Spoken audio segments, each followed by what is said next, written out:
Bonjour à toutes et bonjour à tous, j'espère que vous passez un bon festival. Bienvenue à cette compétition de films d'école. Une association qui fait de l'information et de l'animation sur les thématiques européennes. On est aussi labellisé Europe Direct, donc Centre Europe Direct par la Commission européenne, c'est-à-dire qu'on est le point de contact local en Maine-et-Loire sur l'Europe. On fait des animations auprès des jeunes comme aujourd'hui.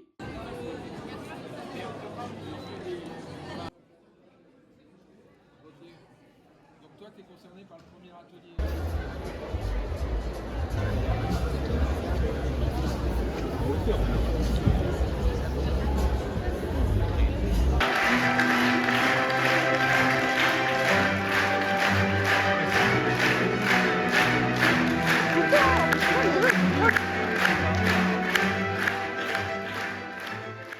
Bienvenue à cette compétition de films d'école. Donc, comme vous savez, cette année, on en a sélectionné 16 en compétition sur plusieurs centaines. Je crois qu'on a vu près d'un millier de films d'école. C'est assez impressionnant, toute la production dans ces écoles. Et aujourd'hui, vous allez voyager en Belgique, en République tchèque, en Espagne.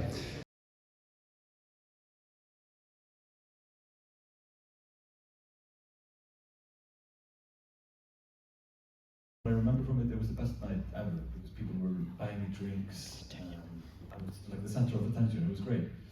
And I didn't think about it until years later that that would be an interesting concept of someone kind of taking advantage of empathy. Moi, je voulais savoir combien de temps il avait duré le projet de l'écriture jusqu'à ce qu'il soit diffusé et combien de temps a duré le tournage. I want to say like a year and a half because I started writing very early on, and then a year went by. In September, we started to prepare the film, like find the places, the actresses, and stuff like that. And we shot it in June next year. Au logement dans le camping, est-ce que aussi il y a une référence par rapport au fait qu'à Barcelone il y a une vraie crise du logement et donc il y a certaines personnes qui sont de s'extrader de Barcelone quitte à vivre dans des campings ou ça n'a rien à voir? Right now, it's not happening anymore because the law was passed in 2015. But it was so very common that these temporary stays, a lot of people, especially from villages around Barcelona, they would trick the system to be able to live there long term because it was practically, it was so much cheaper. Vous avez choisi ou pas de filmer avec la pellicule, du coup je voulais juste savoir si c'était un choix artistique ou si c'est juste lié au budget.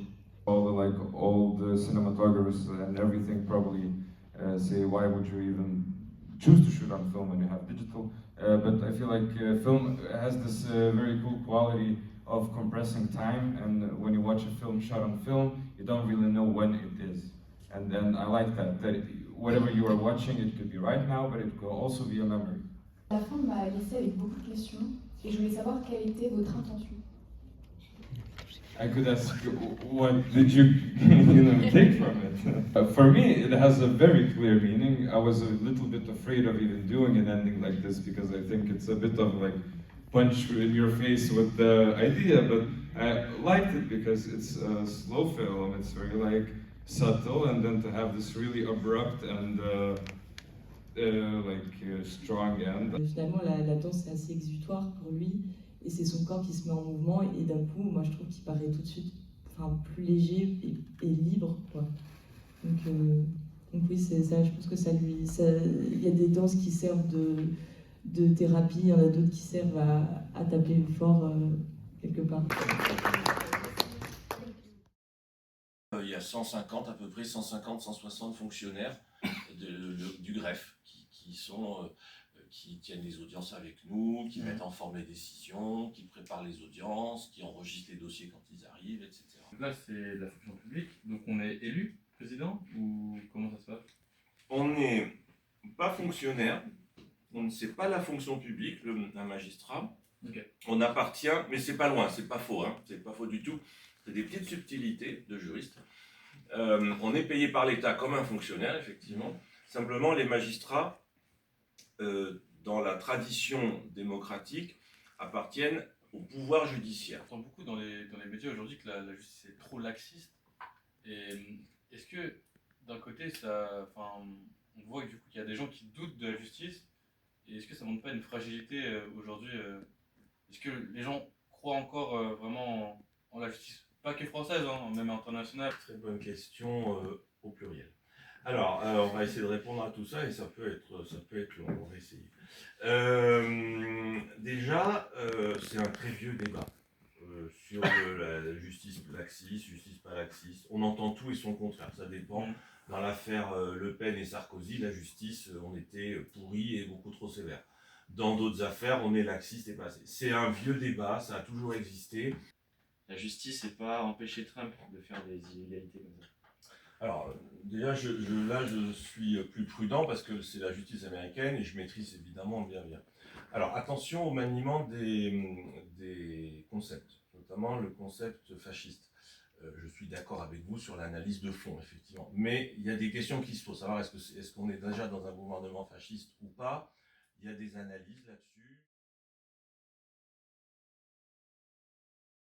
Donc là, vous arrivez et on va commencer la séquence là devant le panneau. Et quand vous arrivez devant le panneau, vous arrêtez, vous direct.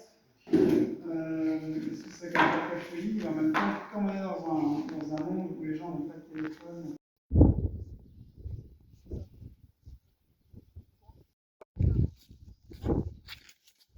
Allez, une petite vidéo. Maintenant, on est ici. Salut ma petite chipine et bienvenue dans cette nouvelle vidéo. Aujourd'hui, nous sommes au Ménil-en-Vallée. Des parents qui m'ont abandonné et viennent de décéder. Ils viennent de me laisser leur nouvelle maison. Enfin, non.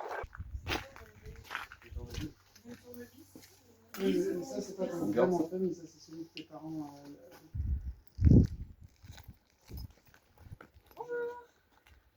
Je viens de récupérer la maison de Aude et Olivier et je voulais savoir si...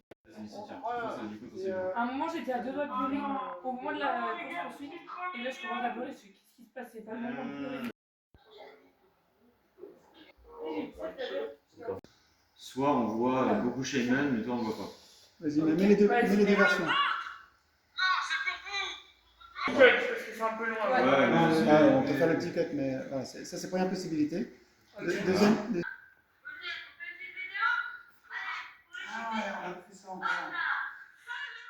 On a envie de creuser, de comprendre d'où il vient. On sent qu'il y a quelque chose derrière. Surtout au niveau intra-individuel pour chaque personnage, comment est-ce qu'il va questionner sa capacité à exister en dehors du village. Bien savoir pas ce qui va se passer dehors, mais ce qui va se passer à l'intérieur. Savoir comment la confrontation avec le monde extérieur, parce qu'en fait ils ont vécu d'une certaine façon jusqu'à maintenant, et est-ce que ça va effectivement pas leur faire peur, est-ce qu'ils vont réussir à retrouver un équilibre, et comment ils vont évoluer. Est-ce qu'ils vont pas, même à leur tour, devenir gourou, pourquoi pas, dans leur village. Et je vais me centrer sur un auteur en particulier qui est Kant, qui est un des premiers penseurs, donc là c'est fin XVIIIe siècle, à avoir pensé cette question de la paix comme un objectif à atteindre. Lorsqu'il va penser de la science, en fait il va se dire, bon concernant la science il y a un truc qui ne va pas, il y a trop de préjugés, il y a trop d'affirmations qu'on croit vraies, alors qu'en fait elles ne sont pas du tout vraies, elles reposent sur des principes tels que la religion ou des choses comme ça. Et donc lui il va se dire, ok, eh bien moi je veux fonder une maison de la science qui a un fondement stable. Et ce fondement stable, ça va être l'indubitabilité. Moi je traite plutôt des questions sociales plus que politiques. Seulement la question de la justice et de la paix, comme je vais essayer de l'aborder avec vous, ça va croiser des deux. Mais comme nous allons le voir, c'est plus une question sociale, au sens où je mets le social au-dessus, moi, de la politique. Parce que ça ne concerne pas seulement tel régime politique, tel État, telle nation, telle agence internationale ou autre.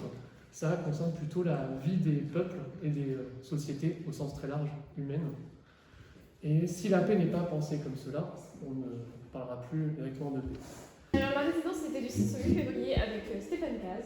On s'est servi des témoignages qu'on avait récoltés des habitants en novembre. À partir de ça, on a créé un scénario un peu autour d'une secte, vous allez découvrir.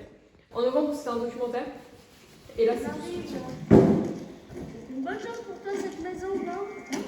Une nouvelle vie, un nouveau départ.